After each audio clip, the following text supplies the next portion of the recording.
Semalam, saya telah membaca sebuah laporan daripada Oriental Daily bertarikh 10 Mac 2025 tentang usaha kerajaan China menerapkan unsur budaya China dalam agama Islam.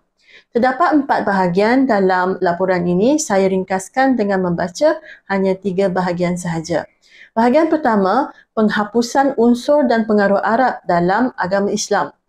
Semasa persidangan 2 sesi, iaitu Kongres Rakyat Kebangsaan dan Persidangan Perundingan Politik Rakyat China berlangsung, Persatuan Islam China telah menukar logo pada akaun rasmi WeChat-nya sesuai dengan langkah penghapusan unsur Arab yang dikatakan berkait rapat dengan usaha Beijing dalam memperkukuhkan pengaruh budaya China dalam hal ehwal agama. Akhbar Hong Kong Singtao Daily melaporkan pada Isnin bahawa China sedang giat mempromosikan pengaruh budaya China dalam agama dengan penekanan khusus pada Islam. Terdapat kira-kira 20 juta umat Islam di China yang kebanyakannya tinggal di Xinjiang, Ningxia, Gansu, Qinghai dan Yunnan. Dalam beberapa tahun kebelakangan ini, pihak berkuasa telah memberi tumpuan kepada usaha mengeneralisasikan konsep halal dalam pelbagai bidang serta menukar seni bina masjid agar tidak lagi berunsurkan Arab atau Arab Saudi. Sebaliknya, mereka menuntut agar bangunan keagamaan mencerminkan ciri dan gaya seni bina China. Semasa berlangsungnya persidangan 2 sesi tersebut di China, dilaporkan bahawa logo pada akaun rasmi WeChat Persatuan Islam China telah ditukar. Jika dibandingkan, logo asal persatuan berwarna hijau dengan pengaruh Arab yang kuat serta mengandungi perkataan bahasa Inggeris. Namun, logo baru telah ditukar kepada warna biru dengan reka bentuk yang lebih ringkas tanpa perkataan bahasa Inggeris sekaligus mengurangkan unsur keagamaan dan lebih menonjolkan identiti kebangsaan. Bahagian kedua, pentafsiran dan penterjemahan semula Al-Quran dalam bentuk buku petikan dan penjelasan ringkas Al-Quran versi bahasa Cina. Al-Quran ialah kitab rujukan asas dalam agama Islam dan usaha menterjemah serta memberi penjelasan semula merupakan langkah penting dalam proses menerapkan pengaruh budaya China ke dalam agama Islam.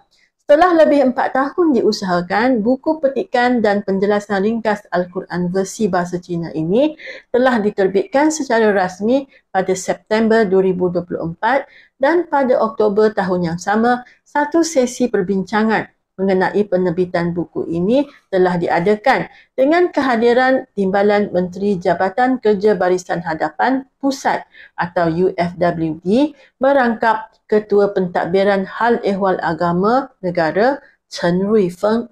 Antara hasil perbincangan ialah penerbitan dan pengedaran buku petikan dan penjelasan ringkas Al-Quran tersebut pasti memperkukuhkan pengaruh budaya China dalam agama Islam. Selain itu, penekanan perlu diberikan kepada latihan untuk para pemimpin Islam agar dapat membantu orang ramai memahami dan menguasai kandungan buku tersebut yang harus dijadikan sebagai bahan rujukan rasmi di Institut Pengajian Islam. Presiden Persatuan Islam China, Yang Faming, berkata hasil pentafsiran Al-Quran yang bercirikan pengaruh budaya China ini bertujuan membimbing para pemimpin Islam serta masyarakat Muslim di China agar dapat berpegang teguh pada kepercayaan yang benar, mengamalkan ajaran yang betul, menjauhi sikap radikal dan menolak ekstremisme. Terakhir, bahagian ketiga, Al-Quran yang sedia ada digantikan dengan buku petikan dan penjelasan ringkas Al-Quran versi bahasa Cina. Dilaporkan bahawa Al-Quran yang sedia ada telah pun dirampas di kebanyakan kawasan dalam wilayah Ningxia dan digantikan dengan buku petikan dan penjelasan ringkas Al-Quran yang telah diterbitkan itu. Pada Disember 2024, seorang imam di Masjid Taying di Yuxi, Yunnan bernama Ma Chunguang bersama anaknya bernama Ma Yuwei telah ditahan oleh pihak polis atas tuduhan mengajar agama secara tidak sah kerana menyampaikan ajaran daripada Al-Quran yang sedia ada, sekaligus menyebabkan berlakunya bantahan besar-besaran dalam kalangan masyarakat Muslim di China. Saya akhiri video ini dengan dua soalan berikut. Adakah Islam versi China telah menular ke negara lain seperti Malaysia? Dan apakah yang boleh kita lakukan agar Islam versi Tanah Besar dan buku yang mereka terbitkan bagi menggantikan Al-Quran tidak disebarkan dan dijadikan bahan mengajar di institut pendidikan dan institut agama dalam negara ini?